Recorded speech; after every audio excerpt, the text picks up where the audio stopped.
Dalam langkah strategis yang menarik perhatian para pengamat pertahanan di kawasan Asia Tenggara, Indonesia memutuskan untuk menambah armada pesawat tempur Dassault Rafale.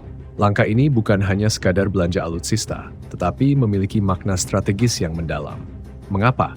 Karena penambahan Rafale bukan hanya soal memperkuat jumlah, tetapi soal meningkatkan kualitas dan daya gentar udara Indonesia di kawasan yang semakin panas secara geopolitik. Alasan strategis utama di balik keputusan ini berakar pada kebutuhan Indonesia untuk menjaga kedaulatan udara di wilayah yang sangat luas, dari Sabang sampai Merauke, dari Miangas sampai Rote. Rafale dipilih karena kemampuannya yang multi-role, artinya satu pesawat bisa melakukan banyak misi, mulai dari dogfight jarak dekat, serangan darat, penindakan maritim, hingga misi pengintaian. Bagi Indonesia yang wilayahnya penuh laut dan pulau, kemampuan seperti ini ibarat memiliki Swiss Army knife di langit. Mari kita bahas apa saja fitur khusus dari Rafale yang membuat lawan ciut nyali. Pertama, Rafale dilengkapi dengan radar AESA Active Electronically Scanned Array yang sangat canggih, mampu mendeteksi dan melacak puluhan target sekaligus.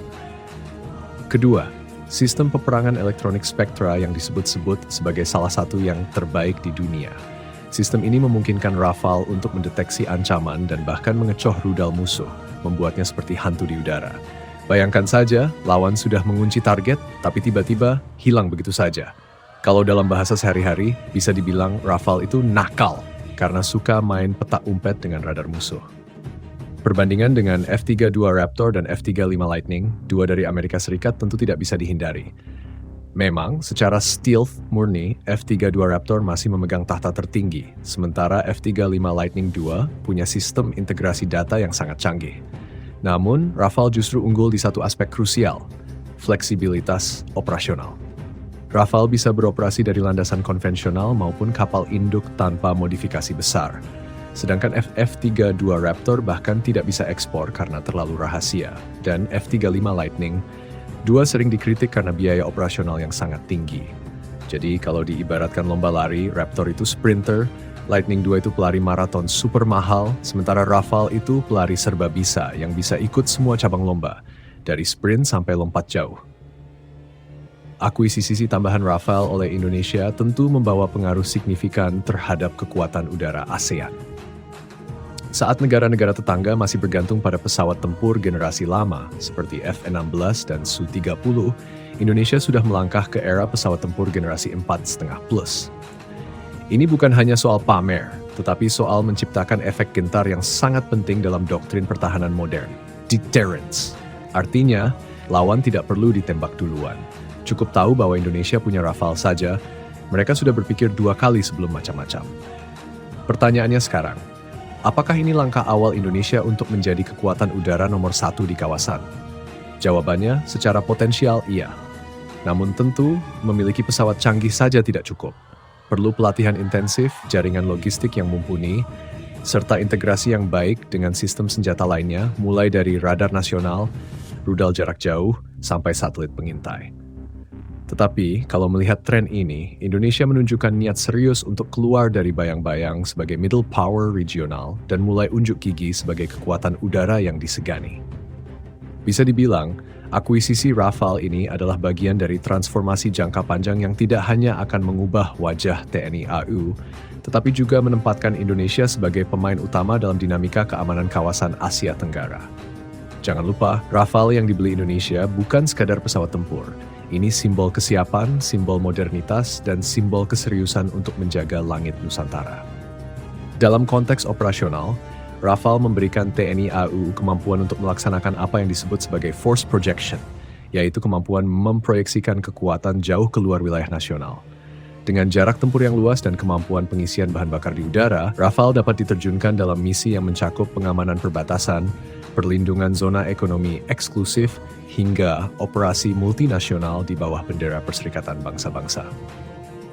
Dengan kata lain, Indonesia tidak lagi sekadar menjadi tuan rumah di lapangan sendiri, tetapi juga mulai menunjukkan kemampuan bermain di liga regional dan bahkan global. Mari kita melihat lebih jauh dari segi persenjataan. Rafale memiliki kapasitas membawa berbagai jenis persenjataan, mulai dari rudal udara ke udara jarak menengah Mika, rudal udara ke darat Hammer, hingga rudal anti kapal Exocet. Hal ini memberikan fleksibilitas luar biasa karena satu skuadron Rafale dapat dipersenjatai untuk beragam skenario. Apakah musuh datang dari udara, dari laut, atau bahkan di darat, Rafale siap menjawab dengan bahasa yang universal, ledakan presisi tinggi. Namun, yang paling menarik adalah bagaimana Rafale bisa blend in alias menyatu dalam ekosistem pertahanan Indonesia. Berbeda dengan pesawat tempur dari Rusia, seperti Su-34 atau Su-35 yang membutuhkan sistem pendukung tersendiri, Rafale lebih mudah diintegrasikan dengan sistem barat yang sudah mulai diperluas oleh Indonesia, seperti radar-radar Thales, sistem komunikasi Link 16, dan rudal-rudal AMRAAM. Secara sederhana, Rafale bukan hanya pesawat tempur, tapi pintu masuk menuju aliansi teknologi pertahanan barat yang lebih luas. Perlu kita garis bawahi bahwa dalam membandingkan Rafale dengan F-32 Raptor dan F-35 Lightning II, ada aspek-aspek penting yang sering kali luput dari perhatian publik, yaitu faktor biaya operasional dan keberlanjutan. Memang benar, F-32 Raptor adalah pesawat tempur paling mematikan di udara, tetapi biayanya sangat besar, bahkan untuk standar Amerika Serikat sendiri. F-35 Lightning II, meskipun lebih modern dari segi sensor fusion, sering dikeluhkan oleh negara operator karena masalah maintenance dan ketersediaan suku cadang. Di sisi lain, Rafale memiliki reputasi sebagai pesawat tempur yang bandel, mudah dirawat, dan siap tempur dalam tempo singkat. Bagi Indonesia, yang harus menjaga wilayah udara super luas dengan anggaran pertahanan yang tidak sebesar Amerika Serikat, ini adalah nilai tambah yang tidak ternilai. Dari perspektif geopolitik ASEAN, akuisisi Rafale oleh Indonesia juga membawa efek domino. Negara-negara seperti Malaysia, Singapura, dan Thailand tentu mencermati langkah ini dengan serius. Selama ini, Singapura dikenal sebagai pemilik kekuatan udara terkuat di ASEAN dengan armada F-16 dan F-35. Namun, dengan masuknya Rafale, Indonesia mulai mengejar ketertinggalan. Bahkan dalam beberapa aspek melampaui, terutama dalam hal fleksibilitas, multimisi, dan integrasi peperangan elektronik. Pertanyaan besar yang mungkin muncul di benak para analis adalah, apakah langkah ini akan memicu perlombaan senjata di kawasan? Jawabannya tergantung pada bagaimana Indonesia memainkan kartu ini. Jika Rafale digunakan semata-mata untuk memperkuat deterrence dan menjaga keseimbangan regional, maka negara tetangga kemungkinan akan mengambil sikap menahan diri. Namun, jika Indonesia secara agresif menunjukkan kekuatan udara barunya dalam latihan-latihan besar atau patroli demonstratif di perbatasan, bukan tidak mungkin akan muncul reaksi berupa peningkatan alutsista dari negara-negara tetangga. Dengan kata lain, Rafale bukan hanya pesawat, tetapi juga instrumen diplomasi yang harus dimainkan dengan sangat hati-hati. Di balik semua ini, ada satu elemen penting yang sering terlupakan, sumber daya manusia. Memiliki Rafale sebanyak apapun tidak ada artinya tanpa pilot-pilot dan teknisi yang terlatih. Untungnya, TNI AU sudah dikenal memiliki tradisi pelatihan yang ketat dan kerjasama dengan Dassault Aviation serta Angkatan Udara Prancis membuka peluang transfer pengetahuan dan teknologi yang sangat berharga.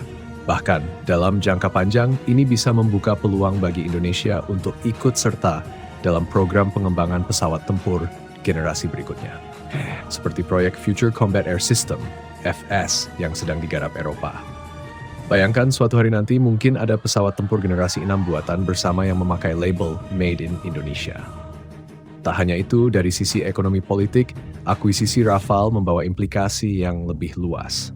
Kerjasama ini memperkuat hubungan bilateral Indonesia-Prancis, membuka peluang investasi di sektor pertahanan, manufaktur, hingga pendidikan teknologi. Ini adalah langkah cerdas yang tidak hanya memperkuat pertahanan, tetapi juga memacu industrialisasi nasional. Dengan kata lain, Rafale adalah simbol dari visi Indonesia yang ingin maju, kuat, dan modern, bukan hanya sebagai pengguna, tetapi juga sebagai player dalam industri pertahanan global. Jika dilihat lebih jauh, akuisisi Rafale ini ibarat menyusun batu bata pertama menuju bangunan besar yang lebih kokoh, sebuah angkatan udara yang mampu menjawab tantangan zaman. Di saat tetangga sibuk memperkuat diri, di saat kawasan Asia Pasifik menjadi medan persaingan Amerika Serikat dan Tiongkok, Indonesia tidak tinggal diam. Rafale menjadi simbol bahwa Indonesia siap mengamankan kepentingannya, melindungi wilayahnya, dan berdiri tegak sebagai kekuatan utama kawasan.